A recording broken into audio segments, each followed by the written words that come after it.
2019 corona आला, हाहाकार माजवला आणि पुन्हा कोरोना निघून गेला. पण प्रश्न पडतो, खरंच कोरोना संपला का? कारण पुण्यामध्ये 87 वर्षाच्या एका वृद्धाला कोरोना झालाय आणि मुंबईमध्ये देखील 53 पॉझिटिव्ह रुग्ण सापडलेत आणि राज्यभरात हा आकडा तब्बल 257च्या घरात पोहोचलाय. आणि त्यामुळेच आता लोकांच्या मनामध्ये जुनं भीतीचं सावट पुन्हा एकदा पसरायला लागलंय. याचाच अर्थ कोरोना पुन्हा एकदा डोक्यावर काढतोय का? सर्व काही जाणून घेणार आहोत याच व्हिडिओमध्ये, त्यामुळे हा व्हिडिओ शेवटपर्यंत नक्की बघा.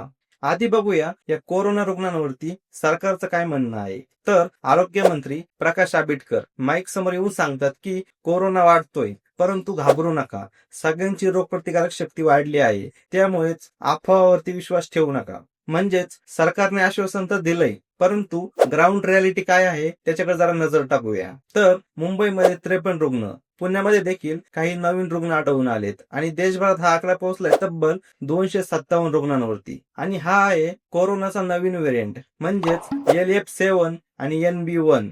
याच नवीन कोरोना व्हेरियंटने सध्या सिंगापूर आणि हाँगकाँग मध्ये धुमाकूळ घातलाय आणि त्याच सावट आता थेट भारताच्या अंगणात येऊन पोहोचलंय. या नवीन व्हेरियंटची नक्की लक्षणं काय ते एकदा बघूया. तर नाक वाहणं, ताप, घसा खवखवणं, कोरडा खोकला येणं, डोकंदुखी आणि थकवा, एकदम साध्या सर्दीसारखी दिसणारी हे लक्षणं. परंतु लक्षात ठेवा, साध्या सर्दीचा मुखवटा घालून ही व्हायरस तुमच्या श्वासावरती आक्रमण करू शकतो. आणि जर तुम्हाला कोमॉर्बिडिटी असेल, म्हणजेच तुम्हाला आधीच एखादा आजार झाला असेल, तर मात्र तुम्हाला या व्हेरियंटचा धोका दुप्पट होतो. मुंबईच्या KEM रुग्णालयामध्ये 2 लोक मृत्यू पावलेत आणि लोक म्हणताय की त्यांचा मृत्यू हा कोरोनामुळेच झालाय, परंतु मंत्री म्हणताय की नाही, सहव्याधीमुळे त्यांचा मृत्यू झालाय. परंतु अशामध्ये खरा प्रश्न हा आहे की जर खरंच हे व्हेरियंट पसरत असतील व कोरोना पुन्हा एकदा डोक्यावर काढत असेल, तर आपले हॉस्पिटल त्यासाठी तयार आहेत का?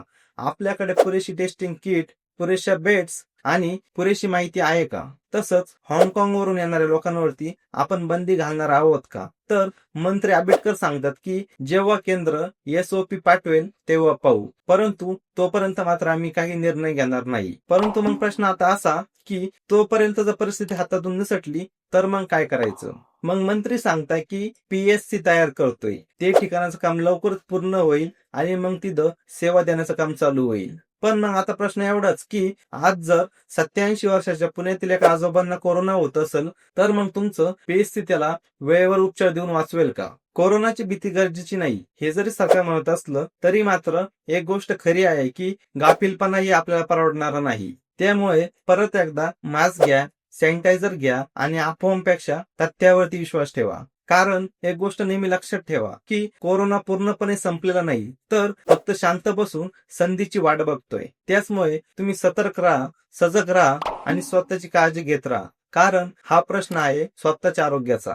मित्रहो, हा व्हिडिओ जर आपणास आवडला असेल तर व्हिडिओला लाईक करा, शेअर करा व आपले मत कमेंट बॉक्स मध्ये लिहायला अजिबात विसरू नका. तसंच यापुढे देखील असेच माहितीपूर्ण व्हिडिओ बघण्यासाठी आपलं YouTube चॅनल महाराष्ट्र लाईव्हला नक्की सबस्क्राईब करा.